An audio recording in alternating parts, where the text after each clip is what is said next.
All right, earlier today I spoke with Jim Bridenstine here in the studio. He's got a distinguished career in service to America. It began as a Navy pilot flying missions over Iraq and Afghanistan as a fighter pilot. In 2012, he was elected to represent Oklahoma's 1st district in the U.S. House of Representatives. And on April 28th of this year, he was sworn in to a new duty as NASA's 13th administrator. Please welcome the leader of the National Aeronautics and Space Administration, Jim Bridenstine.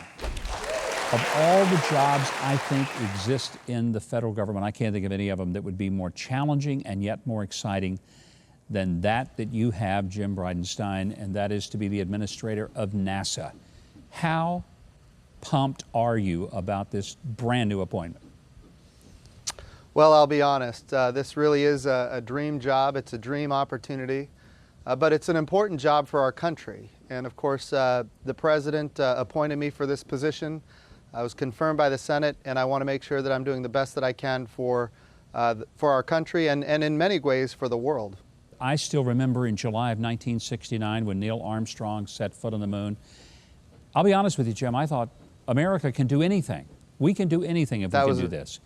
And a lot of Americans may not appreciate that so much of the great achievements we've had in all sorts of scientific discovery would never have happened without the space program. When you think about how we navigate, how we communicate, how we produce food, how we produce energy, how we do national security and defense, how we do disaster relief, how we predict weather, the way we do banking in this country, every banking transaction requires a GPS signal. We don't understand how dependent we are on space. And I really view my job as at least partially, making the United States aware how important space is in our everyday lives. And I'll tell you, under this president, with his Space Policy Directive 1, we're gonna do big things again. We're gonna go back to the moon. We're gonna take advantage of all of the commercial partners that are now available, that were not available in the 1960s.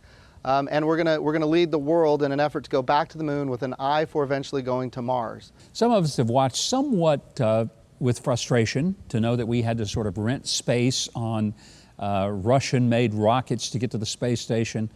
Are we going to get back to the place where we are developing our own systems to get manned space flight that is not dependent upon other countries or even private sector? Where are we headed in that? That's a wonderful question. The answer is yes. This president believes that we need to be launching American astronauts on American rockets from American soil. That is a big part of his agenda, and I'll tell you, here at NASA, everybody wants to see that happen as quickly as possible.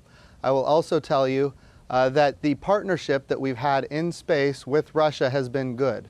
In a whole host of areas, we see a deteriorating relationship, but not on our partnerships on space. So it is true that we're currently dependent on Russia for our access to the International Space Station by our astronauts. We want to make sure that we're not dependent, but we want to have a partnership so that when we start flying commercial crew, there's 2 opportunities with Boeing and SpaceX to fly our astronauts on commercial rockets where NASA is in essence a customer. We're going to buy a service. We're going to buy access to the International Space Station through commercial partners, and that puts American astronauts on American rockets, yet again, launching from American soil. So all that is true, but certainly we want to keep the partnership, just not be so dependent. You've been in Congress. You know that there's a reluctance on the part of many members of Congress to spend money on science and technology. Why is it so important that we make, and I'm going to use a word that conservatives usually laugh at, but it is an investment, long-term investment in science and technology in order to achieve these goals. Tell us why that's important. So there's a number of fundamental questions that we don't have answers to.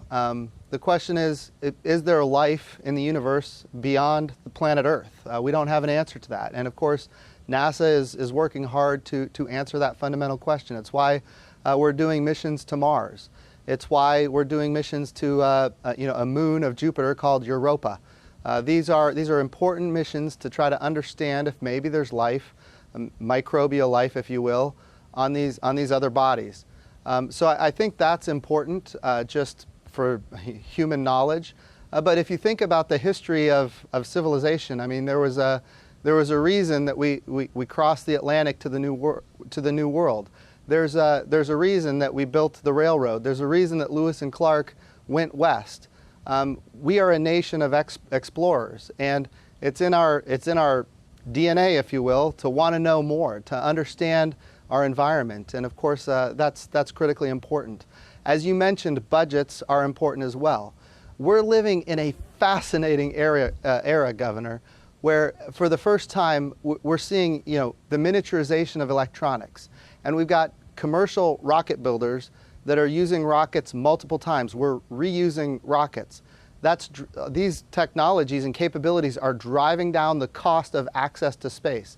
So NASA can partner with them. In other words, we can be a customer, and then we're one customer of many customers, commercial customers, people that are launching satellites for DirecTV, Dish Network, internet broadband from space. So now all of a sudden we're not bearing the whole cost ourselves. It's not NASA purchasing, owning, and operating rockets, but we're a customer, one of many. Well, I'm excited that you're there, from flying fighters off of carrier decks to running NASA. Quite a career. A delight to have you here. Thanks for joining us. Thank you so much, Governor. Always good to be with you.